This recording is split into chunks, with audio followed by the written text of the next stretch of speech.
Hola a todos, bienvenidos. Muchas gracias por conectarse. Ahora sí vamos a empezar. Bueno, quienes no me conocen, soy Paloma Aramburu, directora ejecutiva de Endeavor Perú, y personalmente me emociona mucho este espacio porque desde Endeavor creemos firmemente en que el mindset es clave para el desarrollo de los emprendedores, no solo de ellos, sino del ecosistema y del país. Sin duda, el mindset de cada emprendedor tiene una influencia directa en el desarrollo de sus mercados. Esta mañana tenemos el honor de contar con la presencia de Kenneth López, él es founder y director de Tecton Labs, donde nuestro objetivo es que salgan inspirados, motivados a tomar riesgos, a pensar en grande y finalmente creerse que son capaces de transformar el mundo a través de sus compañías.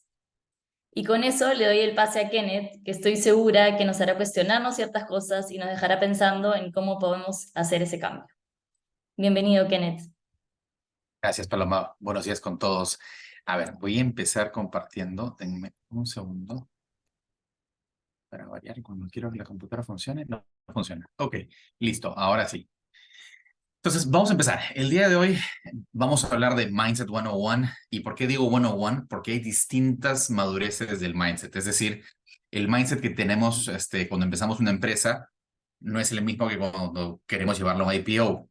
Pues acá vamos a hablar de las distintas variantes, madureces y cómo vamos desde los libros hasta las trincheras. ¿Por qué hablo esto? Porque en realidad una cosa es leerlo y otra cosa es experimentarlo y hacerlo, sobre todo cuando vamos a emprender. ¿Por qué digo esto? Porque una cosa es realizar un proyecto y otra cosa es emprender o hacer una empresa, que es súper complejo en muchos aspectos, pero divertido a la vez. Entonces, a mí me gusta empezar siempre con un por qué, why, por qué estamos acá sentados, por qué están ustedes invirtiendo de repente media hora, una hora de su tiempo. Tal como lo menciona Paloma, el tema del mindset es súper importante porque muchas veces pasa, no necesariamente en Latinoamérica, sino en distintos mercados, salvo creo que Israel y Estados Unidos, donde no nos creemos que podemos. ¿Y esto a qué va? A la forma como hemos sido criados, a la forma como la educación nos ha estructurado, que a mi parecer está mal, o sea, por varias razones que las van a ver ahora. Y lo que queremos con esto es que ustedes digan, ok, el error no necesariamente es malo, siempre y cuando aprendamos de él. Los fallos no son malos, siempre y cuando podamos capitalizarlos y vamos a ver cómo los podemos capitalizar. Entonces, es cambiar ese chip chiquitito que luego te permite decir, ok, si es factible o si es posible y sembrar eso que al final te va a llevar a crear cosas interesantes, ¿no? Entonces, yo quiero empezar con la primera frase, que es, las mejores compañías empiezan con muy buenas personas. ¿Por qué? Tu mindset debe ser siempre tener a las mejores personas que te rodean. Y acá un ejemplo bien claro. Cuando empezaron empresas gigantes como Google, Microsoft y esto, las primeras personas que entran a tu empresa son aquellas que van a llevar la cultura, las que van a creer en lo mismo que tú, las que te van a permitir crecer. O sea, es decir, si yo cuando abría oficinas abría una oficina en México, no iba a contratar a alguien en México. Lo más probable es que estando en Perú dijera, ¿a quién mando en México? ¿Por qué? No porque no confiara en los mexicanos, sino porque ¿quién tiene mi ADN? ¿Quién tiene el mismo mindset que yo? ¿Quién, pase lo que pase, va a luchar como si estuviera en Perú, pero en México? Entonces tengan en cuenta que eso es lo primero que tienen que tener en cuenta al momento de hacer una startup.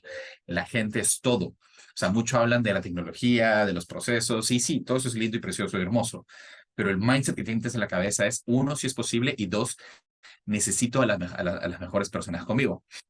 Y acá un ejemplo con la parte militar, ¿no? Cuando alguien va a la guerra, tu equipo es todo. El mindset que tienen todos es cómo hacemos para llevar esta misión a completarla. Es lo mismo con el emprendimiento. ¿Por qué? Porque no tienen otra opción. O sea, es decir, o crecen o venden, o me refiero a generar revenue, o mueren, porque ese es una startup que no vende, muere. Entonces, métanselo en la cabeza. Eso es algo súper importante en el tema del mindset, ¿no? Que a veces lo dejamos de lado y nos enfocamos en, ok, sí, la solución y la solución y la solución. Y no, tu mindset tiene que estar es, ¿cómo hago para crear una empresa que escale, crezca, sea grande, como todo el mundo quiere hacerla, ¿no? Empieza con la gente. O sea, así de simple. Si no tienes buena gente, no sirve. Y ojo, adicionalmente a esto, pueden tener la mejor gente del mundo, pero si no está sentada en el lugar correcto, fueron. Entonces, la idea o el objetivo del CEO o emprendedor, como quieran llamarlo, es encontrar a la mejor gente, ponerla en el lugar correcto y dejarlos trabajar. Esa es una de mis filosofías. Porque de esa manera cosas mágicas pasan, ¿no? Siempre y cuando compren la visión, siempre y cuando estén alineados en cultura y en pensamiento, ¿no? Ahora, el emprendimiento es un deporte extremo y por qué pongo esta imagen de la escalada es la fórmula que le funciona a uno no le funcionan a los demás. Recuerden que acá tenemos 500 maneras de hacer empresas, startups, entre otras cosas. No es lo mismo hacer una empresa de productos que una empresa de servicios. No es lo mismo hacer una empresa para B2B que B2C. Entonces, lo que me funciona a mí no necesariamente te va a funcionar a ti. Es como cuando tú escalas. Yo puedo ser más alto que el otro y por ende mi paso llega a agarrarse de la siguiente roca. No te va a funcionar a ti. Entonces, cada uno crea una de estos caminos. Entonces, el mindset que tenemos que tener es que uno, cuando alguien emprende, va a cometer errores. O sea, quien no comete errores es porque no está haciendo nada. Entonces, si vas a cometer errores, la cosa es cómo los capitalizas y no te deprimes. Nosotros lamentablemente hemos crecido, hemos vivido globalmente en un mundo en el cual el error está penado. Si no sabes matemática, eres malo. Si no haces A, B, C bien, te van a despedir o te van a hacer algo, ¿no? Entonces, ¿eso qué te lleva? A que hemos tenido dos clasificaciones grandes de pensamiento. ¿Qué quiere decir esto? Nosotros hemos sido criados con fixed mindset. Y esto va desde el colegio. O Paloma, por ejemplo, ¿qué pasaba cuando tú eras mala en matemáticas o en letras? ¿Qué te decían en el colegio?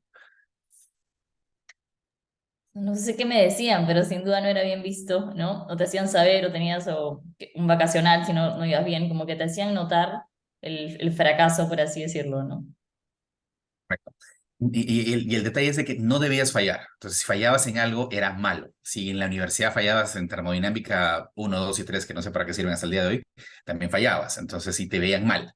Y luego en el trabajo, ¿qué pasa? Si tú te equivocas, en unos casos no te van a promover, no te dan el bono, en otros casos te pueden hasta despedir. Entonces, vivimos en una estructura de miedo, en la cual yo no quiero hacer nada porque si hago algo y me equivoco, me penalizan. Entonces, ¿qué es lo más sencillo? Tu cerebro automáticamente dice no hagas nada. O sea, o evita correr riesgos en los cuales hay una alta probabilidad de que falles, porque si fallas, te pueden penalizar. Y así es como hemos crecido, ¿no? Por eso es que la gente va segura.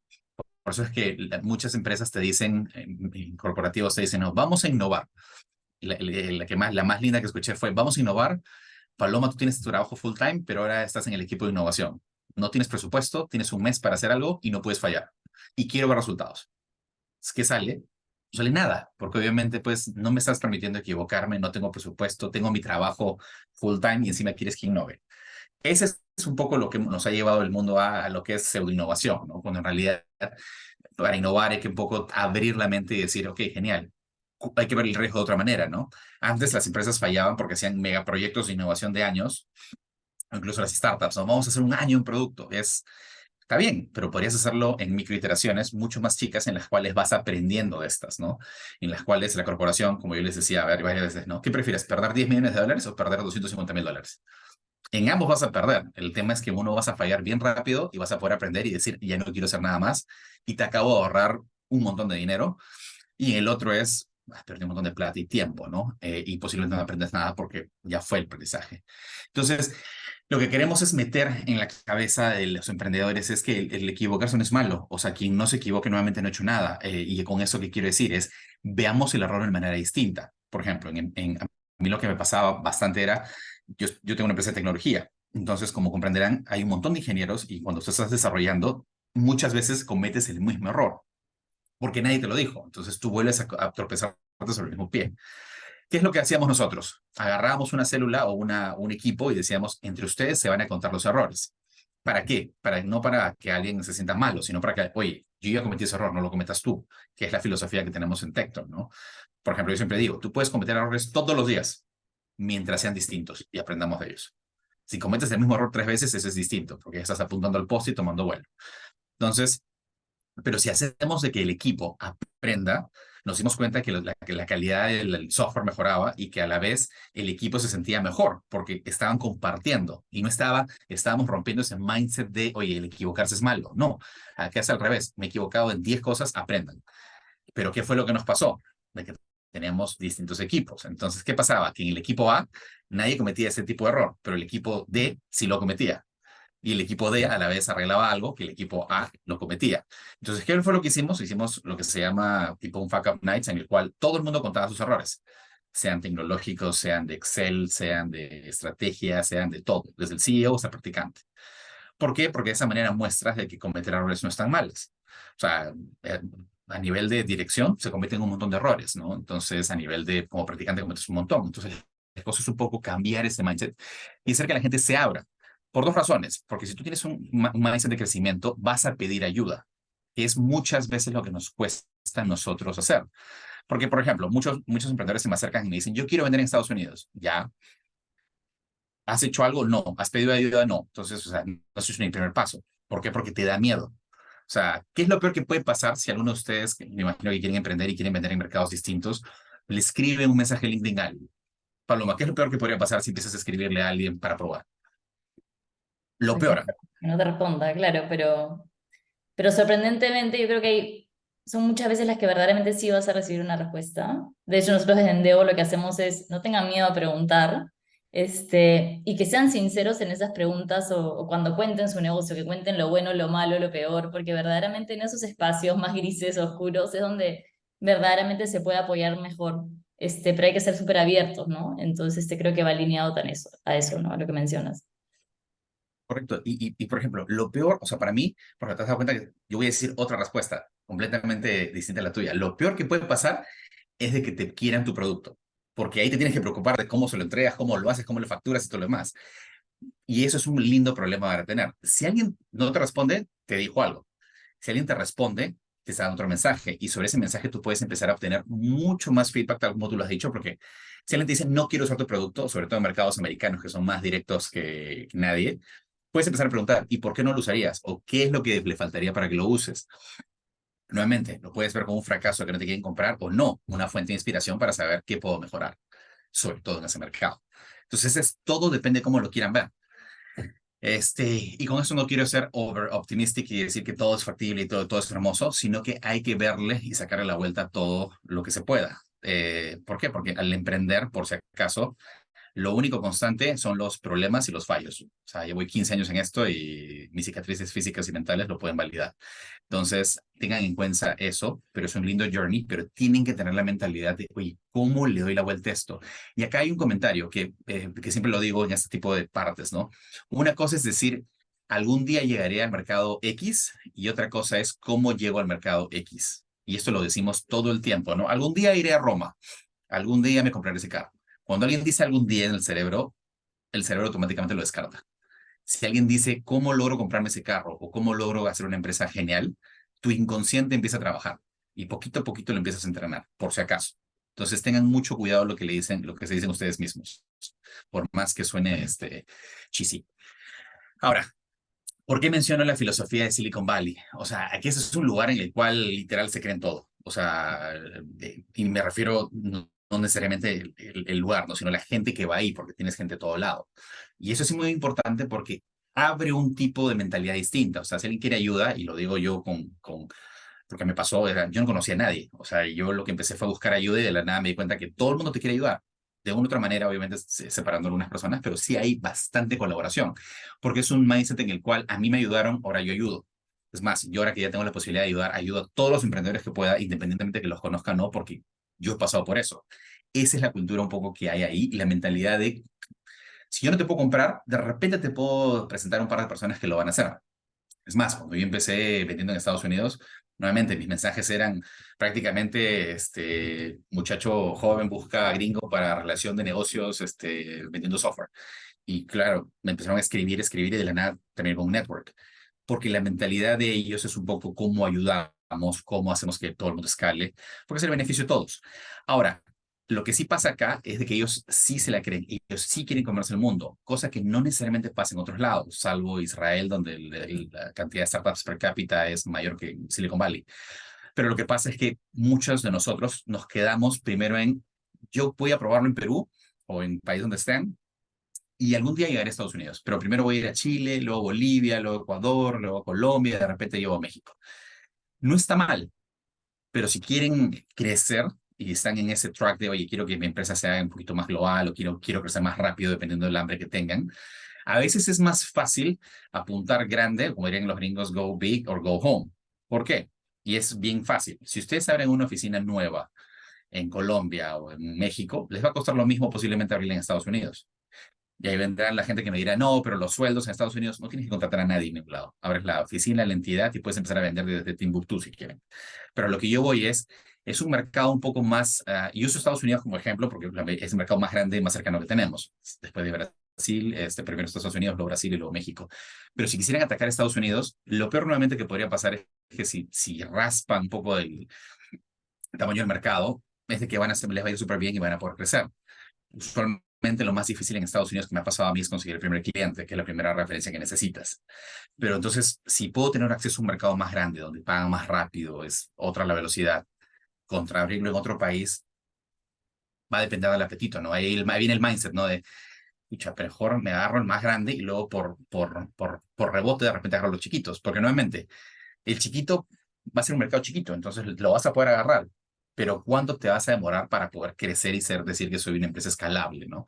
Y acá también viene el tema de la conversación de qué tipo de startups quieren ser, y ahí viene la mentalidad de cada uno. Hay gente que, por ejemplo, te dice, yo voy a hacer una startup y no paro hasta llegar al IPO. Hay otros que te dicen, yo voy a hacer una startup o una empresa y la voy a hacer en 3 años la vendo, porque mi negocio es hacer startups cada 3 años y venderlas porque las escalo a un punto que alguien me las compra. Luego tienes al otro que te dice, no, yo voy a hacer mi startup y me va a pagar un súper buen sueldo, la vuelvo a una empresa y se la voy a dejar a mi hijo. Otros que van a decir, yo quiero hacer una startup social. Hay distintos tipos. Ninguno de ellos es bueno o malo, depende del emprendedor, pero va a depender de ese emprendedor definir el journey que quiera, porque cada uno de ellos requiere un mindset. Si yo quiero hacer un IPO, ese es un camino que es así bien escalada, ¿no? Porque tienes ya los tiempos fijos y marcados, a menos que quieras terminar como Weaver. Entonces, y tienes el otro lado que es, lo voy a dejar a mi hijo, es otro tipo de mindset, es otro tipo de gente a la que vas a traer, es otro tipo de cultura. Nuevamente, no hay bueno o malo, pero tienen que definir qué quieren. Entonces, solamente para lo digo, para que lo sigan teniendo en cuenta, ¿no? Ahora, ¿qué es lo que necesitamos para poder llegar a esto y cambiar un poco la mentalidad? Salir de la zona de confort. Y acá son microexperimentos. O sea, yo no les estoy diciendo que vayan y salgan y abran una empresa en Estados Unidos o se gasten una fortuna. La ventaja del día de hoy es que todo se ha abaratado y todo se ha hecho tan fácil de llegar que es probar. O sea, nuevamente, Paloma, por el día de hoy, ¿cuánto, cuánto crees que se gastaría una startup de Endeavor para poder tratar de ver si en otro mercado funciona? ¿Cuánto calculas? Así, ojo buen cubierto. Voy a echar el millón. Un millón. En Para un realidad no nuevo mercado. necesitarías, perdón. Para un nuevo mercado, dices, ¿no?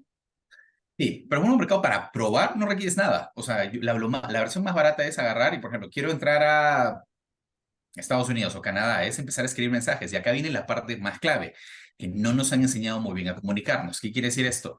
Nosotros sabemos que, por ejemplo, la forma de escribir es lo que define que alguien te lea o no te lea. Si tú empiezas a hacer mensajes masivos, que son, oye, yo soy la empresa tal y bla, bla, bla, contrátame porque soy barato y esto, no funciona. El día de hoy estamos con tanto ruido por todas las canales que el que escriba mejor es el que va a tener una respuesta, sea positiva o negativa. Entonces, es ahí donde la inversión tiene que estar. Por eso es que mucho se habla del messaging, de cómo yo le escribo, saber a quién le escribes. Pero nuevamente, eso te fuerza a salir de tu zona de confort, porque uno dice, no, yo no quiero escribir a la empresa grandota. Y no digo que vayan a atacar únicamente eso, se balancea entre grandes, medianas y chiquitas, pero las grandes, una vez que las agarres, son tus anclas. Con esas 2, 3 anclas que tengas, puedes crecer. Pero el problema es que nadie quiere darse el trabajo de, ok, ¿a quién le escribo? No conozco a nadie. Genial. Empezar a hacer el perfil, buscar en LinkedIn, escribir. Si no logras encontrar a la persona, ¿cómo llegas a esa persona? Esa es la parte que es uncomfortable. ¿Por qué? Porque te está sacando de tu zona en la cual no es una intro fácil, no es que vas a un evento y lo conoces, pero esos son los experimentos que pueden hacer. Entre miles de experimentos, porque son relativamente baratos y sobre esto aprenden. Y claro está, ese experimento se puede tomar, no sé, un mes, 2 meses. Si no funcionó, no funcionó, ya sabes que de repente no estás listo para ese mercado, pero si funcionó, ya sabes que puedes empezar a jalar el hilo de la madeja, ¿no? No sé qué te parece, Paloma. Sí, tengo una pregunta ahí, porque lo estoy viendo como la parte exploratoria, ¿no? Cuando alguien decide, oye, quiero Ujú. validar si verdaderamente ese es un mercado importante para mi negocio, si verdaderamente mi producto hace fit ahí o servicio. Mi pregunta va si es que estas primeras llamadas que tú te refieres es justamente para conectar y entender primero el mercado antes de hacer tu MVP o validarlo allá, ¿no? Como que siento que sí hay un entendimiento previo porque hay realidades, idiosincrasias de mercados totalmente distintas a la que cada uno tiene, ¿no? Correcto. O sea, y lo puedes usar para validar, lo puedes usar para empezar a vender, o sea, depende del apetito, velocidad y hambre, porque puedes hacer muchas cosas en paralelo. O sea, pues desde tratar de empezar a vender sin tener producto, como hacía yo, ¿no? Te vendo la idea, a ver qué te parece antes de que la haga. Hay gente que no, la quiere hacer, acabar, probar localmente y luego recién la lleva. Depende del apetito, ¿no? Yo siempre digo, start local, think global. Es decir, nadie dice que esté mal que empieces en tu ciudad y agarres tu ciudad y seas el primer tu ciudad, pero pensando a nivel global. Es decir, no te quedes en un mercado chiquito porque ahí es donde también cometen el error en temas de inversiones, ¿no? Que cuando vienen a levantar capital no tienen la menor idea de lo que está pasando fuera de Perú o de su país o de su ciudad y ya murieron. Porque si no tienes claro hacia dónde está yendo tu producto, lo más probable es que te quedes chiquito, ¿no?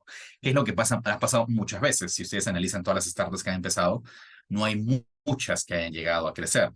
Y acá podemos hablar del concepto también entre camello y unicornio, ¿no? Que ni uno, o sea, no quiero decir que uno esté bueno o malo, pero es lo que están buscando a nivel de inversión el día de hoy son empresas más enfocadas en crecimiento sólido, no tanto en crecimiento a nivel de valor.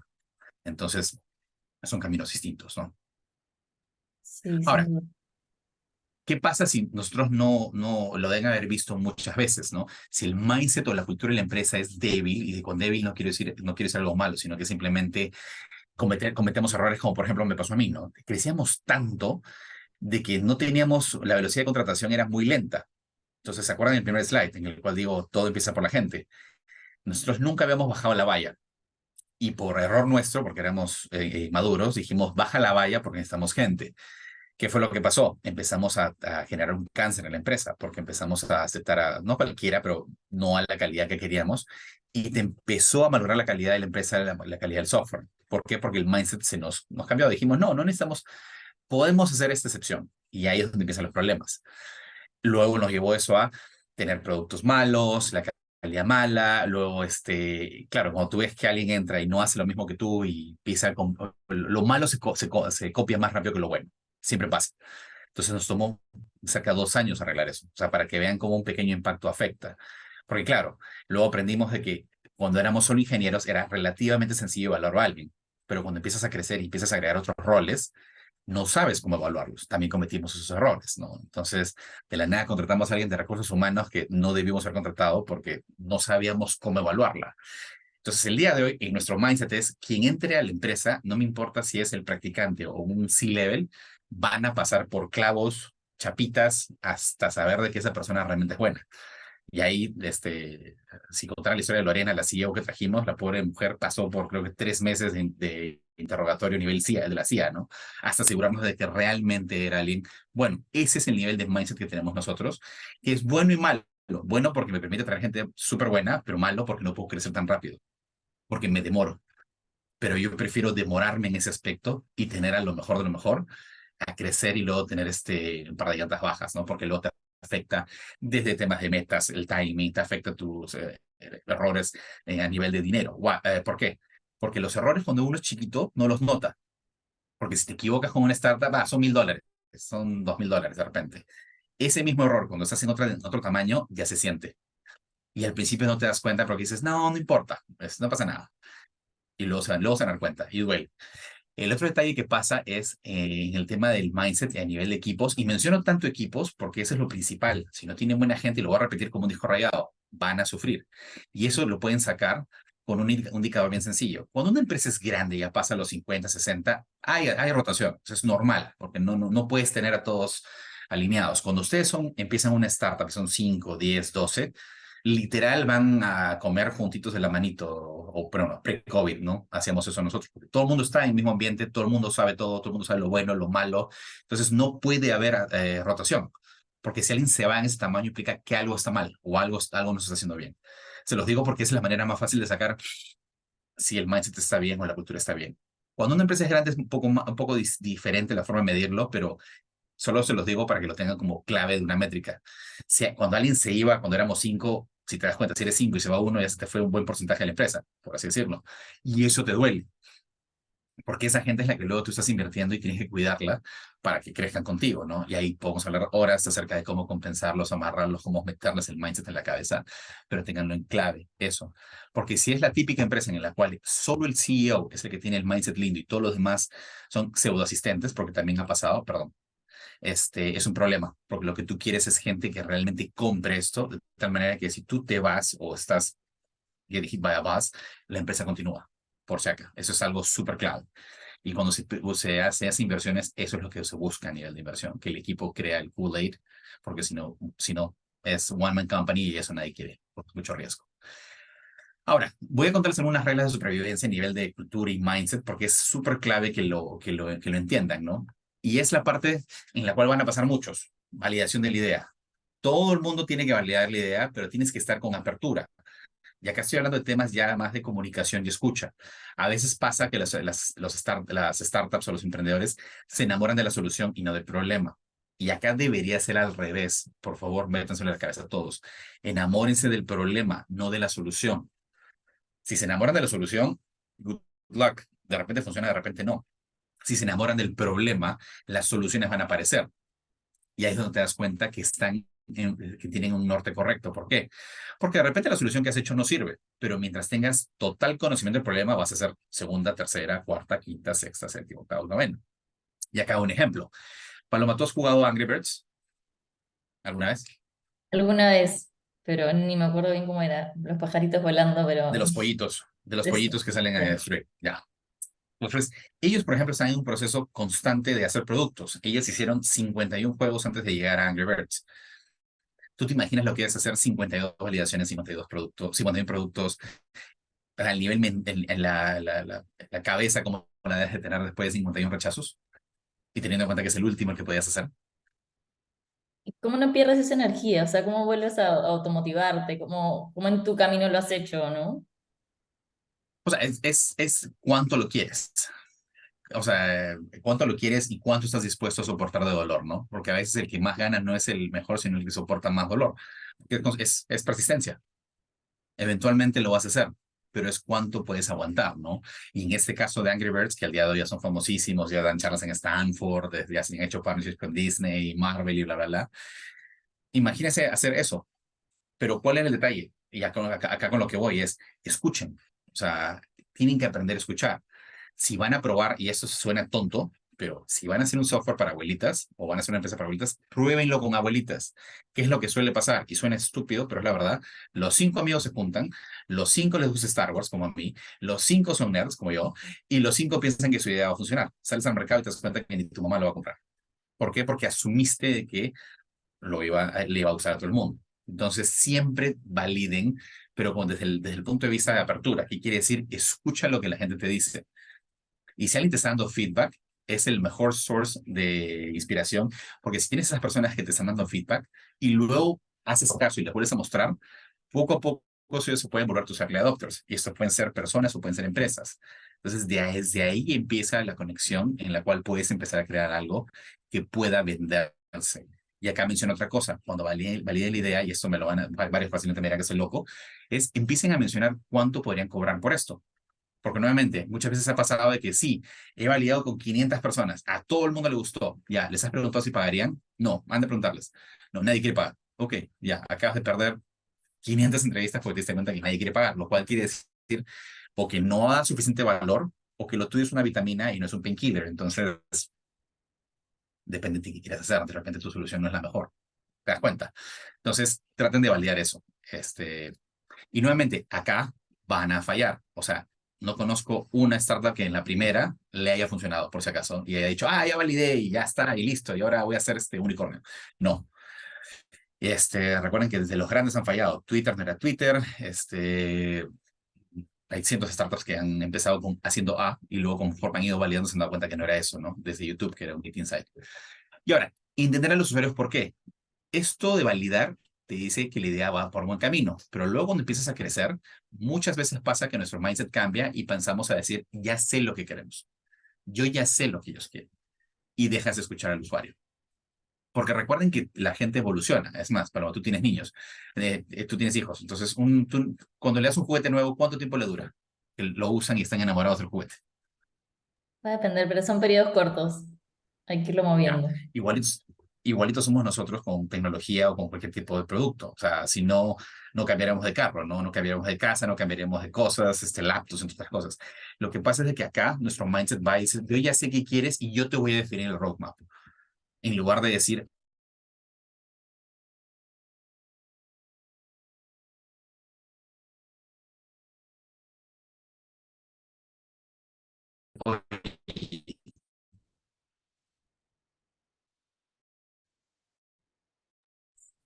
Se te ha congelado, creo que ahí volviste. Kenneth, ¿nos escuchas? ¿escuchas?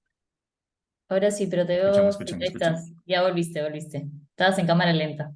Ya, perdóname, No hay perdón. problema. Entonces, lo que decía es, mucha gente asume de que, o sea, asume de que porque ya empezaron el producto, ya está, ya lo tienen clarísimo y dejan de escuchar. Siempre tienen que escucharlo, porque si no les pasa lo mismo que MySpace, High Five, entre otras empresas. Entonces, mindset siempre es escuchen, escuchen y escuchen. Ahora, tal como les dije, el construir un equipo es recontra clave. ¿Por qué?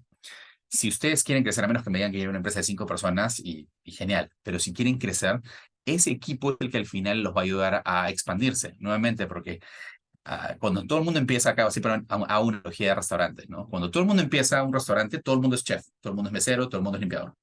Conforme la empresa va creciendo, se van definiendo esos roles. Uno va a ser su chef, el otro va a ser head chef y bla, bla, bla. Lo mismo pasa en un equipo. Entonces, si no tienes buena gente al principio, luego te das cuenta que, oye, tengo solamente line cooks y ahora ¿qué hago? Necesito más gente. Y eso te puede traer atrás años. Entonces, y recuerden que al principio es mucho más fácil atraer a la gente porque está chiquito, o sea, todavía puedes controlarlo. Luego, cuando empiezan a crecer, y es distinto porque la madurez de la empresa cambia, los sueldos cambian, el riesgo es otro. Entonces, tengan muy claro de mejor estar solo que mal acompañado, que es lo que quiero decir con esto, ¿no? Y asegúrense de que la gente que vayan a reclutar sea lo que ustedes necesitan, lo cual quiere decir es que si se tienen que demorar, háganlo. No se presionen, no se presionen nunca por armar el equipo. En general, nunca se presionen por contratar gente. Yo he cometido ese error varias veces. Ahora, yendo al tema de la ayuda, ¿no? El mindset de Latinoamérica es no, si tienes un problema, resuélvelo tú, ve cómo lo haces, no digas nada hasta que ya estés ahogado, que es lo que usualmente pasa. Es al revés. Yo creo que lo que deberían hacer al principio es entender en qué no son buenos y pedir ayuda, mentores. Endeavor tiene una red alucinante de mentores. Si buscan en Silicon Valley, también hay una red brutal de gente que quiere ayudar. Entonces, ayuda ahí. La pregunta es, ¿por qué no la aprovechamos, no? Muchas veces no nos dan eso en la cabeza de que, oye, si no sabes algo, obviamente, habiendo googleado, tratado primero, no es ir a preguntar de frente, es buscar mentores. Y acá hay una diferencia, un mentor y un consultor. No digo que uno sea bueno o malo. Un mentor es alguien que crea una relación contigo y se identifica y te quiere ayudar, o de repente ya pasó por lo que tú has pasado. Un consultor es alguien parecido, pero que te quiere cobrar. Solamente para que sepan la diferencia. O te va a decir, yo quiero 10% de tu empresa.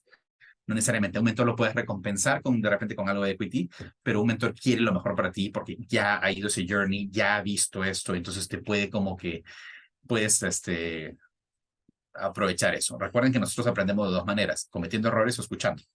La más barata es escuchando. Mucha gente no le gusta eso y lo hace, entonces es carísima.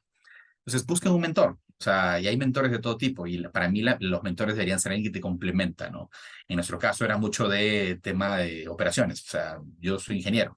Los mentores nos ayudaban en tema de ventas, en temas de estructura, en tema legal. Y eso permitió que la empresa sobreviviera a muchos de los problemas que tuvimos, ¿no? O sea, no lo dejen ahí de lado. Y nuevamente, Endeavor tiene una red alucinante de mentores. Ahora, algo que de Kenneth, repente no lo una hablamos mucho. pausa. Tenemos una pregunta. ¿Quieres, Dime, hacemos una pausa para dale, dale. responderla? Te la leo. Por Carmen supuesto. Vargas pregunta, ¿es cierto lo que mencionas? En el Perú no encuentras el perfil del programador que requieres y es mucho más cierto que formar un buen equipo es súper importante. Considero que las instituciones educativas deben tomar conocimiento y preparar mejor a los profesionales. Eso es ahora de mejorar las capacidades y habilidades. Un poco, ¿qué opinas al respecto, no? O sea, la educación en el Perú para mí es inexistente en muchos aspectos, ¿no? O sea, no se enfocan en lo que deberían enfocarse, tanto en ingeniería como a nivel de comunicación ni a habilidades blandas, ¿no? Por eso es que es bien difícil y por eso yo les digo, o sea, si no encuentran a alguien en Perú, el mundo es plano, que tenía un slide de eso, ¿no? Entonces puedes empezar a armar equipos como quieras, donde quieras, y ya no hay una barrera de fronteras, por así decirlo, ¿no? Como antes, ¿no? Que, oye, quiero armar mi equipo y quiero que todos estén en Lima. El día de hoy de repente ya no. O sea, es más, nosotros mismos que teníamos creo que 80% de la gente en Lima, el día de hoy es 50% en Perú. Todo el mundo estaba o en provincias o en otros países. Porque justamente la prioridad es armar un buen equipo más que estén cerca, ¿no? Perfecto. Dale, si quieres avanzamos. Vale. Entonces, acá iba con lo de la edad, ¿no? Muchas veces pasa de que si eres muy joven, no tienes experiencia. Si eres muy viejo, no tienes energía o ya no estás en la tecnología. Ese es un constraint o una mentalidad que en realidad o sea, para mí no debería existir. O sea, nuevamente, yo cuando empecé tenía 20 años, no tenía la menor idea de lo que hacía y uno de mis primeros clientes fue Bank of America. ¿Cómo llegué? No tengo la menor idea, pero me la creí. O sea, simplemente fui, oye, mi propuesta de valor era el siguiente. Dame el proyecto más horrible que tengas, que nadie quiere hacerlo y yo lo voy a hacer. Y si no lo hago, no me pagas. Así empecé. O sea, ese era mi slogan, ¿no? O lo hago o no me pagas. Y como eran proyectos que nadie más quería hacer, me decían, ok, te lo damos. O sea, si lo haces, bien. Si no lo haces, también, porque al final nadie lo está haciendo. Y nadie me preguntó si tenía 20 años, si había acabado la universidad, si tenía un doctorado, X, Y, Z.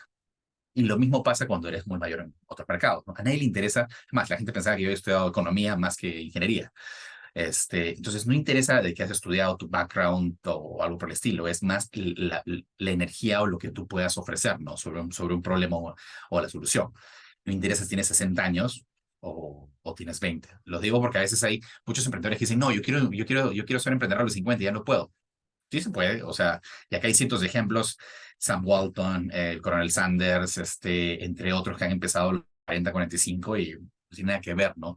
Es la ventaja de mercados un poco más sofisticados como el americano, en el cual puedes crecer relativamente rápido en poco tiempo, ¿no? No tienen que pasar 3 generaciones para que llegues a vender 100 millones de dólares. Y ahora, fallar rápido, siempre se los digo a todos, no se enterquen, por eso digo, enamórense del problema, no de la solución, porque si no, te demoras más en matar esa solución y ya perdiste tiempo, y tiempo es lo único que no tienen. Dinero se puede recuperar porque empiezas a vender más, pero tiempo no. Entonces, traten de hacer experimentos en los cuales yo cuando empecé, yo estaba en la universidad y todas mis startups eran de un semestre. O sea, de algo aprovechar la universidad porque no me ayudó mucho. Entonces, ¿qué hacía? Cada semestre era una startup. Si hacía break-even, hacía un semestre más de ella. Si no hacía break-even, la mataba. Y así me di cuenta que era pésimo vendiendo, pero bueno haciendo software y luego hice Tecton, que era una empresa que hace software para otros. Pero máximo 6 meses. Era mi perspectiva. El día de hoy lo haría máximo 3 meses, porque es un poquito más, pero depende de lo que quieran ustedes, porque mientras los ciclos sean más chicos, van a poder darse cuenta si va por un camino o no. Si el ciclo lo hacen de un año, ya perdiste un año. Y recuerden que las decisiones de hoy día no las ven reflejadas, sino hasta 6 meses después o un año. Entonces, la forma por ejemplo, la paloma del 2024 se está haciendo el día de hoy. Entonces, tienen que tener mucho cuidado con eso, ¿no? Entonces, eso de fallar rápido lo tienen que hacer, lo tienen que tener en el ADN en la cabeza, ¿no?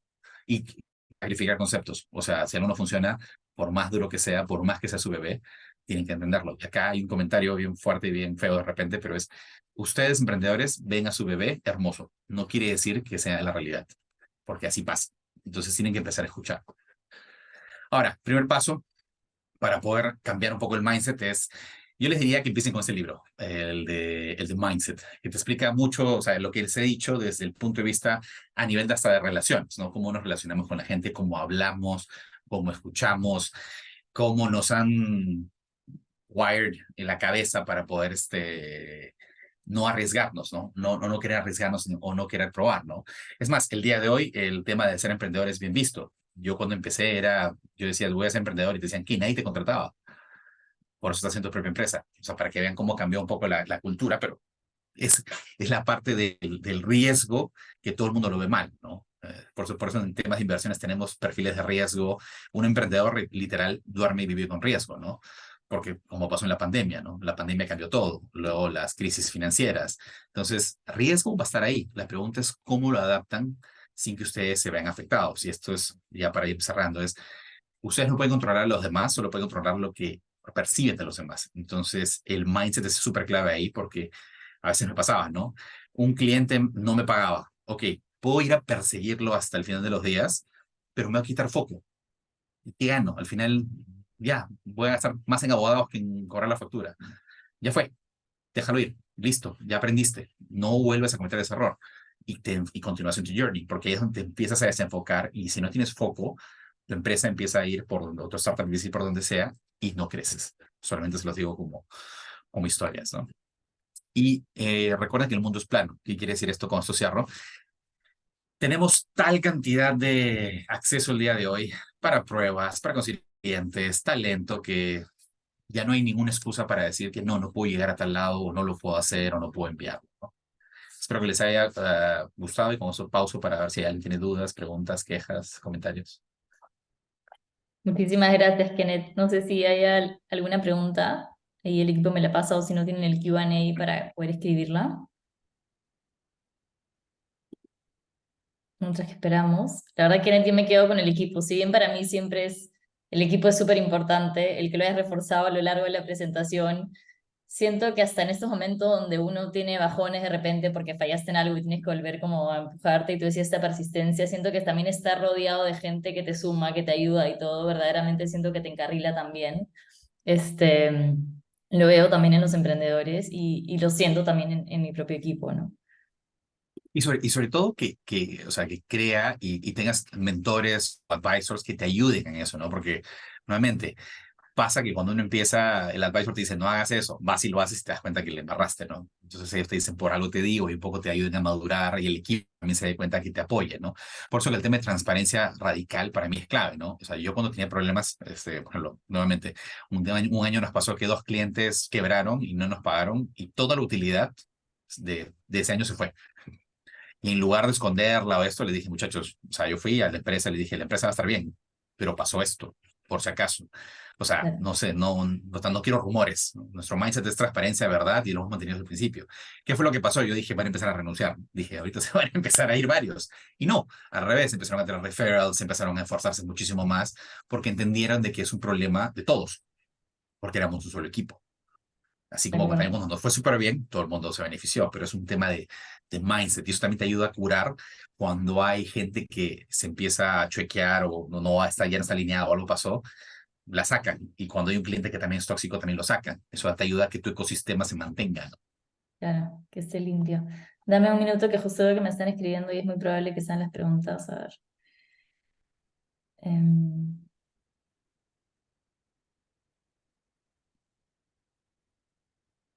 ok, voy. ¿Quién es diseño? Tu tocayo. Dice, lo difícil de querer emprender, joven, es entender que lo que te lleva de 0 a 100 no te lleva de 100 a 1000. Es cierto. Ujú. Es buena estrategia el apalancamiento financiero y de talento, el hecho de delegar se refiere, y enfocarse en ingresos recurrentes con metodologías de growth. O sea, es la pregunta. Sí, es buena la estrategia de apalancamiento financiero y de talento y enfocarse en ingresos recurrentes como metodología de growth. Esa es la pregunta.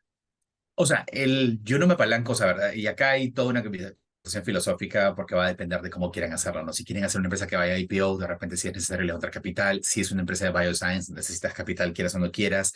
Si es una empresa de un producto digital, no necesariamente necesitas capital. El long story short, lo que quiero decir es, yo trataría de crear una empresa que pueda empezar a hacer ventas. O sea, ¿y por qué lo digo esto? Si yo no logro vender por lo menos algo, o sea, imagínate que hago un producto de eventos y no lo puedo llegar a vender, ¿para qué levanto capital? El capital está para apalancarte justamente cuando tú ya tienes claro el producto y esto y sabes que necesitas dinero porque ya encontraste la manera de decir, oye, cada cliente nuevo me cuesta $1, a cada cliente nuevo le saco $100 y me dura 2 años. Ok, genial. El problema es que no tengo $2 millones para conseguir 2 millones de clientes. Ahí es donde viene el capital y te dice, ok, ya tengo la fórmula para multiplicarlo. Ahí para mí es donde tienes que apalancarte, porque si ustedes levantan dinero desde el día uno, no tienen claro el producto, no tienen claro la solución, entonces ¿para qué quieres el dinero?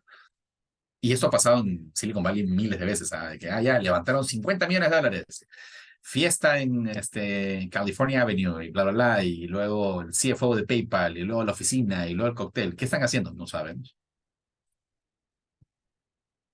Y Gracias, hay varias Kenneth. series de Netflix de eso. Si quieren, de ahí no las recomiendo y se las pasamos a los participantes.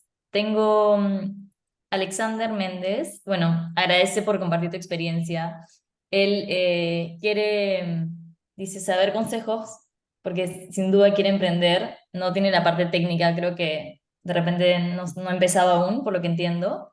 Y es un poco, ¿qué le recomendarías en esta etapa inicial si está recién pensando en poder tomar ese journey, ¿no? O sea, la parte técnica, el día de hoy es distinta a hace 15 años o hace 10 años, ¿no? Donde sí tenías que saber programar o entender programar los conceptos. El día de hoy hay tal cantidad de herramientas, low code, no code, que para hacer el prototipo lo puedes hacer. O worst case, si tienes algo de capital y no quieres usar una herramienta y quieres un producto, te vas a Fiverr, Upwork y contratas gente, siempre y cuando la valides bien. O sea, se ha hecho más fácil hacer esto. Pero antes de irme incluso a construir algo, yo que tú me irías a hacer los prototipos con cualquiera de esas herramientas, tipo, ya sea Balsamic, Azure, InVision App, cualquiera de estas herramientas que te permiten drag and drop y tú creas todos los flujos, porque esa es lo primero que tienes que hacer es eso, mostrar el producto. Y es más, es como cuando haces un carro, cuando tú haces un carro no lo construyes y le dices manéjalo. El motor es lo último que vas a ver porque ninguno de nosotros entendemos de mecánica. Lo que hacen es te hacen el carro y te dicen siéntate. Primero lo hacen en arcilla y luego te hacen el chasis y luego te dicen siéntate, ¿cómo te sientes? Esa experiencia es lo que tienes que hacer tú primero a nivel de prototipo, si es un producto digital, para que la gente diga sí me interesa usarlo, sí me resuelve algo. Si alguien te dice sí, sí, sí, sí, sí, y está dispuesto a pagar, ya lo demás cae por su propio peso. Porque lo puedes mandar a hacer, ya sea en otro lado, puedes usar una herramienta low code, no code que le hay cientos. O ahí, por ejemplo, de repente levantas un poco de dinero para hacer el producto, la versión inicial. Gracias. Tengo otra pregunta. ¿Qué le recomendarías a un founder que está empezando a contratar perfiles que no son de especialidad? ¿Cómo debería empezar a evaluar estos perfiles? Sé que es más de HR, pero ¿cómo viste No, tú de no, repente ese los inicios y viendo que es la es parte clave. O clave? sea, tienen que meterle, hay un libro, Hire Rockstars, que creo que es gratis, se lo pueden bajar y te explica el proceso que usaban ellos para contratar, te lo resumo, en realidad es referencias, que el equipo valide, o sea, si es alguien de una posición que no es técnica, por decirte, lo que hacemos nosotros en base a este libro y varios otros que hemos leído es, hacemos que haya un comité, o sea, no es que simplemente HR decide, sino es alguien de HR, es alguien de tecnología y es alguien de operaciones. Si los tres no están de acuerdo, no se contrata a esa persona. Y puede ser tan complejo como quieras. Nosotros hacemos eso y encima hay una entrevista de cultura al final. Aparte de la entrevista técnica, que esa técnica, si es alguien de finanzas, traemos un mentor, un consultor que le decimos, oye, ¿qué prueba le harías a él? Y agarra un caso. A veces hacemos casos nuestros, ¿no? Oye, mira, tenemos este PNL, ¿cómo lo mejorarías? Recursos humanos, tenemos esta posición inalcanzable, ¿qué harías? Solamente para que veas cómo piensan, ¿no? Y obviamente las referencias es clave, ¿no? Mientras más grande seas, las referencias cada vez son más importantes, pero Buenísimo, evalúen a todos, o a todas las posiciones, a todos tienen que hacerle pruebas de todo, no se confíen en ninguna. perfecto. Tengo a Carlos Mario Dioses, que está súper emocionado con la charla. Me dice, Kenneth, qué gusto esta charla. ¿No puedes comentar qué Gracias. has aplicado para retener, perdón, a tus talentos claves, sobre todo en tu primera línea general? O sea, uno que Gerenciando. estén alineados, o sea, uno siempre estar alineados en qué queremos, ¿no? O sea, y acá viene la parte también de alineamiento que no hemos hablado, pero, o sea, es qué quieren hacer con la empresa. O sea, como te dije, no hay gente que dice, no, a la primera oferta la vendemos.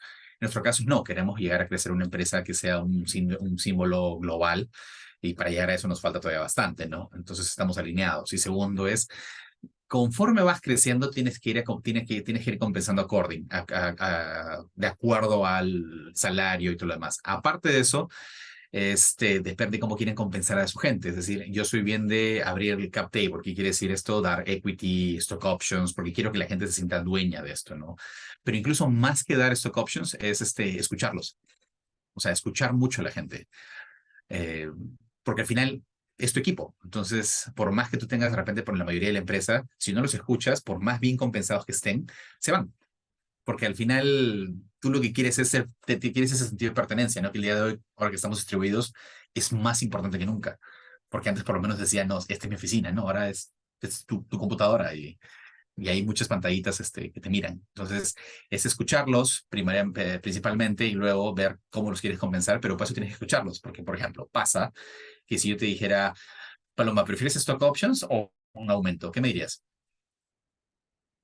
Ahorita stock options. Ya, ahorita. De repente, hace 5 años me hubiera dicho un Un aumento. Va a aumento. depender de lo que la gente quiera, porque no darle, o sea, pero una vez vi una empresa que le da stock options a todo el mundo en la TAM y decían, no me interesa porque no lo puedo usar, no lo entiendo, yo prefiero un aumento. Y a pesar de que les explicaban de que, oye, si tienes stock options hoy día y no, bueno, venden en 3 años, te vas a llevar un huevo de plata, no querían.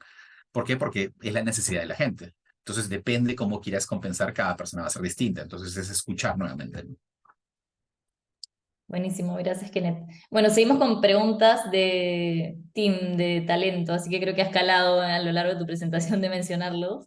Este, va a la siguiente. Cuando estás en ese punto de escoger no contratar a alguien porque todavía no encuentras a la o el indicado, ¿de qué manera podrías medir el límite de tu equipo y qué tanto puedes avanzar sin esa persona que está faltando? Yo he probado los dos medios, ¿no? Esperar y contratar por contratar. Yo les recomiendo que esperen. O sea, y cuando digo esperen, no es que esperen un año, sino que tomen acciones en, ok, ¿qué estamos haciendo? O justamente pidan ayuda. Lo que nos pasaba a nosotros es cuando no podíamos contratar una posición o algo, por ejemplo, algo tan sencillo como alguien de operaciones o alguien de recursos humanos bueno, y no lo encontrábamos, pedías ayuda. O sea, traes mentores, traes expertos. En nuestro caso, por ejemplo, podríamos ir a Endeavor, porque son otras perspectivas las que necesitas y va a depender también de la madurez. Yo cuando empecé Tecton fue mi primer trabajo. Entonces, yo no tenía una realidad de otra empresa. Entonces, de repente era algo tan simple, pero como nunca lo he visto, porque nunca he trabajado en otra empresa, me estoy haciendo bolas en un vaso con agua. Venía un mentor y te decía, esto se hace con A y B, y tú, "Ah", y ya te lo solucionó. Entonces, por eso digo el tema de traer un mentor, pedir ayuda y escuchar. Vale, buenísimo, gracias. Tengo otra pregunta. En base a tu experiencia, ¿cómo haces para mantener la cultura lean o de excelencia en una organización justamente cuando están creciendo? En este caso están hablando cuando ya pasan los 70 colaboradores, ¿no? Es bien difícil. O sea, esa es la parte, esos son el triángulo de las Bermudas, ¿no? Donde la gente desaparece y aparece. Lo mejor es nuevamente, suena como un disco rayado, pero es comunicación, es escucharlos, es hacer integraciones, porque ahí es donde empiezan a formarse los hilos, donde se te empieza a formar tecnología para un lado, producto para otro, operaciones para un lado, y no conversan. Y empiezan a ver los problemas típicos de que no, oye, el reporte de facturación está mal y operaciones dicen, no, pero a mí eso fue lo que me dio HR. Y HR dice, pues eso fue lo que me dio tecnología. Y empiezan a ver las peleas y los disagreements entre el número no es exacto. Ah, yo no confío en un número que me da recursos humanos. Y operaciones termina siendo golpeado porque es el que presenta todos los números y luego el CEO piensa que es operaciones que está mal. ¿Te das cuenta? Entonces es hacer que trabajen juntos, de una u otra manera, ¿no? En nuestro caso lo resolvimos con actividades, o sea, distintos tipos voy a llamarlos juegos porque eran juegos, para que puedan relacionarse entre ellos, porque a veces no se conocen o no conversan. Estamos en COVID. O sea, hay gente que ha entrado y no tiene la menor idea de cómo es la otra persona. Que antes era fácil cuando estabas en una oficina y teníamos a 100 personas ahí metidas porque se agarraban a golpes ahí y ya está, listo, todo el mundo salió feliz, pero es difícil. O sea, tienen que ver qué es lo que les funciona a ustedes. En nuestro caso nos funcionaba hacer juegos porque todos éramos relativamente jóvenes y nerds, ¿no? Depende de cuál sea la población que tengan ustedes. Gracias. Bueno, ya se nos va acercando el tiempo, pero tengo una pregunta de Jaime Alejandro y dice, ¿cómo lidias con la frustración ocasionada por los obstáculos en el camino? Y antes de que respondas, luego de eso, el equipo va a lanzar un pool de preguntas, una encuesta para que porfa puedan evaluar este espacio. Nos ayuda mucho a seguir mejorando el contenido y ayudar a desarrollar el ecosistema. Así que te vuelvo a hacer la pregunta, Kenneth, ¿cómo lidias con la frustración ocasionada por los obstáculos del camino? Hay un libro, The Art of Not Giving a Fuck, que yo lo resumo en bañate en aceite. O sea, yo estoy bañado en aceite. O sea, si quiebra Tecton o quiebran todas las empresas, mañana otras. O sea, yo mi vida la veo así. O sea, me roban el carro, ok. No me pagó el cliente, ok. O sea, no puedo hacer nada. O sea, no voy a gastar mi energía en eso. Yo prefiero gastar mi energía en mañana va a ser otro día. Si todo se va al diablo, vuelvo a empezar. No estoy empezando de cero, ahora tengo más conocimiento. Así es como lidio yo. La única cosa que no puedo lidiar es el hambre y el sueño, pero todo lo demás sí. Lo máximo, qué buen mensaje para cerrar este espacio. Verdaderamente, Kenneth, un honor tenerte aquí, como dije al inicio. Me Gracias. encanta escucharte y que nos ayudes a inspirar a los que están participando hoy, al ecosistema y también con las mentorías que tú nos ayudas y das. Así que, nuevamente, muchas gracias. Y bueno, para cerrarnos, equipo, sigue mandando el poll. O esperamos un segundito. Ahí está. Y para todos, créansela. O sea, de veras, traten de arriésguense. O sea, no pierden absolutamente nada. Así es. A pensar en grande entonces. Muchísimas Traten de gracias, comerse el Kenneth. mundo. Nos vemos. Hasta la Listo. Bye próxima. bye. Bye.